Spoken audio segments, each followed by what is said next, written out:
qui sont dans les différents services, notamment au niveau du principal, au niveau de l'Abass Ndao, au niveau de l'IPRES. Et ce sont des actions qu'on a menées depuis 2 ans, mais on a vu que en ce moment-là, il y a beaucoup de personnes qui souffrent de vision, soit avec les nouvelles technologies de l'appareil, des technologies de l'information et de la communication. On a joué maintenant descendre sur le terrain, de voir les communautés.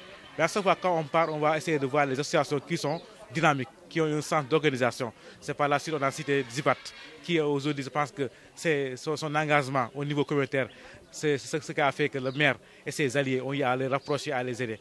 Et donc du coup, on voit que chaque fois, on reçoit des anomalies et on a eu que vraiment, donc notre travail, c'est de collaborer avec la communauté, mais surtout avec la municipalité pour voir en aide à la population.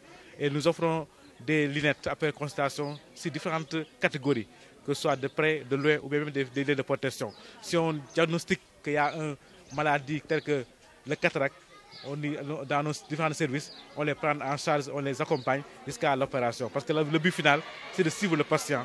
Le but final aussi, c'est vraiment de voir comment éradiquer ces gens-là. Parce que la vision aujourd'hui, c'est lui qui perd ses yeux, perd le monde. Oui, la demande elle est forte. On voit qu'à chaque fois qu'on vient, ce sont les gens qui nous appellent encore pour demander quand est-ce aura notre consultation de ce genre-là. Pour vous dire qu'en ce moment-là, depuis qu'on a fait à Pikine, il y a beaucoup de gens qui nous sollicitent. Depuis 2 ans, je vous dis que s'il n'y a pas un week-end, on est resté à la maison.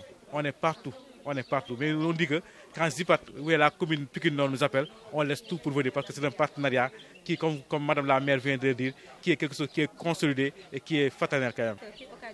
Ouais, je l'ai dit tout à l'heure tantôt, c'est juste aujourd'hui avec les nouveaux appareils que nous utilisons et que les gens n'ont pas l'habitude de faire des paramétrages au niveau de la luminosité. C'est ça qui pousse aussi. Et aussi, ça vient aussi au niveau de l'alimentation. L'alimentation que nous utilisons aujourd'hui, vous voyez qu'il y a beaucoup de produits qu'on met comme les engrais qui permettent vraiment de perdre la vision quand même. Et surtout, vous voyez que quelqu'un qui atteint l'âge, à cet âge aussi, c'est normal quand même qu'on puisse vraiment. Aussi, il y a les sentiers, comme vous le voyez, avec aujourd'hui les infrastructures qui sont en train de se causer. Il y a la poussière, tout cela, ça peut vraiment nuire à cette... Effectivement, il y a du soleil, parce que quand on ne se protège pas, il y a aussi, ça peut aussi vraiment... Il faut se prévenir. C'est pourquoi aujourd'hui, on a amené des lunettes qu'on appelle des lunettes planes, qui permettent vraiment de sortir, quand il y a le soleil, vous pouvez monter ça et vraiment pour se prévenir quand même. De participer à ces activités, de venir se consulter d'abord. Je ne dis même pas mais de venir consulter régulièrement pour vraiment voir l'état de leur santé. Parce que je pense qu'aujourd'hui, comme avec tous les diagnostics qu'on a eu à faire, le fait d'avoir une problème de vision n'épargne à personne. Donc il n'y a pas une limite de qui. Donc nous demandons à ces gens-là de participer à ces activités. Nous, à notre niveau, on le fait. Chaque semaine, comme vous avez le dit, on va dans les communautés, dans les quartiers, dans les villages les plus reculés pour voir vraiment gërëm bu baax a baax di rafetlu wax dëgg yàlla teewaay bi. Commune ñun waa service hospitalier communautaire ñu yëngu si wàllu faj bët dañu ànd ak Zipat association Zipat bi fi nekk ànd ak la commune de Hann Bel commune de Pikine Nord pour vraiment ñëw jàppale askan bi nga xam ne soxla nañu vraiment ñu taxaw leen si côté santé mais rawatina si côté bët.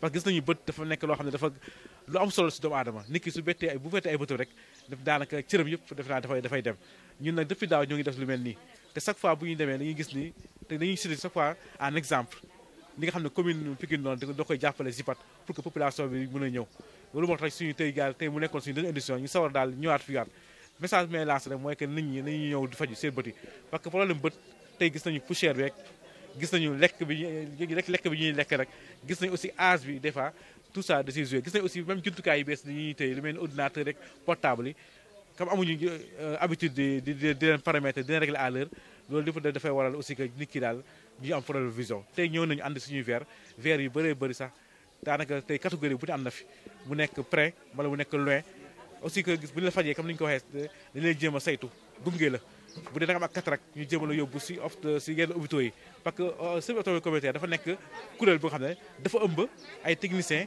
ak ay experts yi nga xam ne dañuy yëngu si ophtalmologie nekk si nag si hôpital yi lu mel ni hôpital principal hôpital Abass Ndao hôpital IPRES hôpital régional de Mbour à chaque fois suñu ndaw yaa ngi ko heure boo leen ñëwee rek ñoom dañ leen liggéey gis ngeen tey gii képp koo xam ne considéré la dañ leen bind ordonnance gis sa tur gis sa bu gisee bu dee dafa opéré dañ leen def recommandation au niveau des hôpitaux au niveau de Thiaroye wala de Kër Massar